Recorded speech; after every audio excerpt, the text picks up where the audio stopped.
लो जी, हमारे MP board के सभी विद्यार्थियों जितने भी संकोच में थे, बिल्कुल संकोच खत्म है, क्योंकि अब की बार 90 पार का जो मिशन है उसी में एक महत्वपूर्ण सा पेपर, इंपॉर्टेंट, खास इंपॉर्टेंट पेपर आपको बता रहे हैं, ताकि आप अच्छे नंबर से पास हो, अच्छी परसेंटेज बनाए, इन बच्चों की तरह परसेंटेज बनाए। चलिए, तो 1947 में हमारे भारत ने लोकतंत्र की राह में जीवन यात्रा शुरू कर ली थी। 1972 में वन्य जीव सुरक्षा अधिनियम पारित हुआ था। मछली पकड़ना जो है प्राथमिक क्षेत्र की गतिविधि है। भारत में खनिज तेल का प्रमुखतम आयात वस्तु है। ठीक है। केरल जो है, केरल भारत में सर्वाधिक साक्षरता वाला राज्य केरल है हमारा। डांडिया जाएगा यहां से इंग्लिश मीडियम वाले बच्चों को लेना है स्क्रीनशॉट। ये हो गया, इतना हो गया। पारदर्शिता, आलोकतांत्रिक सरकारों में क्या नहीं होती, पारदर्शिता नहीं होती। भारत में केंद्रीय सरकार सरकार ज्यादा शक्तिशाली होती है। तृतीय क्षेत्र में श्रमिक वस्तुओं का उत्पादन नहीं करते। एक प्रजातांत्रिक सरकार जनता के लिए उत्तरदायी होती है। विभिन्न देशों के बाजारों को आपस में जोड़ना ही अंतर्राष्ट्रीय व्यापार कहलाता है। मार्च 1919 में बंबई में खिलाफत समिति का गठन किया गया था। यहां से आप तो ये देख लीजिएगा, ठीक है, बढ़िया से। ये हो गया इतना, ठीक है। चलिए आगे बढ़ते हैं। संगठित क्षेत्र का जाएगा कारखाना अधिनियम, क्या जाएगा इसका, कारखाना अधिनियम।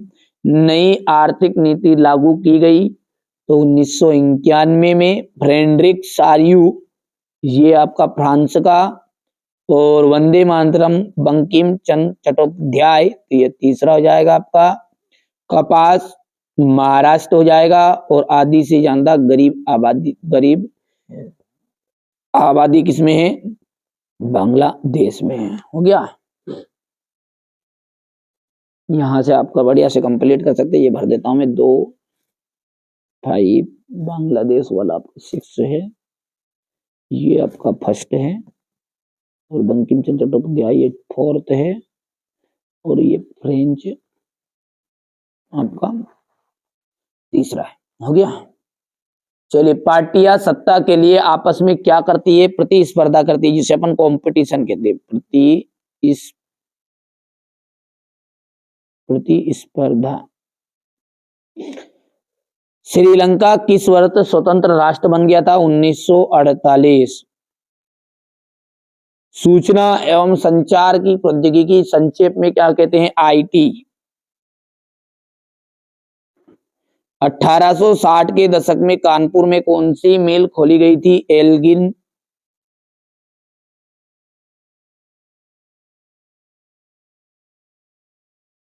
मानव विकास सूचकांक में भारत में कौन से स्थान पर है, 31वें स्थान। और आनंद उपन्यास किसने लिखा था, बंकिम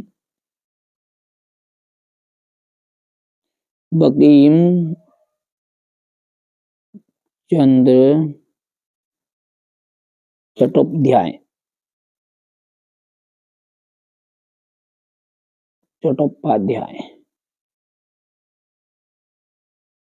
हो गया। चलिए, इसके बाद में यहां से देखिएगा, ये आपका इंग्लिश मीडियम वालों के लिए रहेगा। ठीक है, ये आपका देखिए कृषि प्राथमिक क्षेत्र के अंतर्गत आती है। ठीक है, तो ये आपका बिल्कुल एकदम राइट। दूसरा जो है आपका असत्य रहेगा, तीसरा आपका असत्य रहने वाला है। ठीक है, यहां से हम बात करें तो चौथा जो है आपका बिल्कुल सत्य। आप तो बढ़िया से कंप्लीट कर लेना है ना। बैंक जमा पर ब्याज देते हैं, लेकिन ज्यादा ब्याज ऋण पर लेते हैं, बिल्कुल राइट बात है ये। लोकतंत्र में गलतियां सुधारने की गुंजाइश नहीं होती, असत्य है। अब देखिए, यहां से ये ट्रू फॉल्स है, तो पहला आपका एकदम राइट रहेगा, दूसरा जो है वो फॉल्स रहेगा, तीसरा आपका फॉल्स है, चौथा जो है वो आपका ट्रू है, पांचवा आपका ट्रू रहेगा, और छठा जो है वो आपका फॉल्स रहने वाला है। हो गया इतनी चीजें, आगे बढ़ते हैं ना। बढ़िया से आप तो कंप्लीट करो। ये जो बता रहा हूं, इन्हीं में से आपका 75% पेपर, वार्षिक पेपर, आपको एनुअल एग्जाम का पेपर देखने को मिलेगा। लाल मिट्टी और लेटेराइट मिट्टी में अंतर बताना है। एजेंडा 21 क्या है, इसके सिद्धांतों की सूची बनाइए। मृदा संरक्षण के प्रमुख तरीकों की व्याख्या कीजिए। इसके बाद भूमि निम्नीकरण की समस्या को दूर करने के उपाय। ये सारे जो क्वेश्चन है, ध्वनि प्रदूषण को नियंत्रित करने के उपाय, परिवहन एवं संचार के साधनों में अंतर, भारत के लिए सीमांत सड़कों की महत्वता को स्पष्ट करना है। ये आपका क्वेश्चन नंबर 11 है। पहले विश्व युद्ध ने भारत के राष्ट्रीय आंदोलन के विकास में किस प्रकार योगदान दिया? भारत में मैनचेस्टर से आने से बुनकरों की किस समस्याओं का सामना करना पड़ा? वीटो क्या का अर्थ बताना है? स्टेपलर, फुलर और कोर्डिंग से क्या से है? लाटेन क्या है? ये क्वेश्चन नंबर आपका 15 हो गया है। ये क्वेश्चन नंबर मुद्रण क्रांति और उसके प्रभावों की व्याख्या करनी है। ठीक है भैया, आप तो अच्छी मेहनत कर लो। मैंने बोला ना, जो बच्चा मेहनत करेगा, ठीक है, सफलता उसकी रंग लाएगी ही लाएगी।